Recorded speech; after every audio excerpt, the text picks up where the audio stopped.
સુરત શહેર તથા ગ્રામ્ય વિસ્તારમાંથી વાહન ચોરી કરનાર ગેંગનો ભંડાફોડ કરવામાં આવ્યો છે। પુણા પોલીસની ટીમે વાહન ચોરીના ગુનામાં સંડોવાયેલા બે ઈસમોને એક કાયદાના સંઘર્ષમાં આવેલા બાળ કિશોરને ઝડપી લીધા હતા।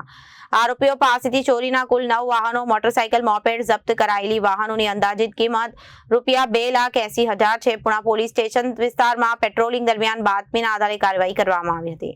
પુણા પોલીસે ટીમ વાહન ચોરીના ગુનામાં સંડોવાયેલા બે ઈસમોને એક કાયદાના સંઘર્ષમાં આવેલા બાળ કિશોરને ઝડપી પાડી કાયદેસરની કાર્યવાહી હાથ ધરી છે।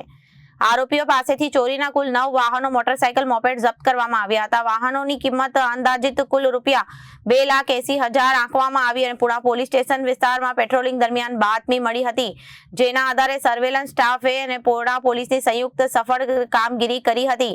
પોલીસ કમિશનર સુરત શહેર તથા ઉચ્ચ અધિકારીઓના માર્ગદર્શન હેઠળ કાર્યવાહી કરવામાં આવી। વાહન ચોરીના બનાવો અટકાવવા માટે પોલીસે કામગીરી વધુ તેજ કરી હતી। પકડાયેલા આરોપીઓ વિરુદ્ધ કાયદેસરની કાર્યવાહી હાથ ધરાઈ હતી। અન્ય સંડોવાયેલા ઈસમો અને વધુ ચોરીના વાહનો અંગે તપાસ હાથ ધરાઈ છે। Bureau report, Janadesh news.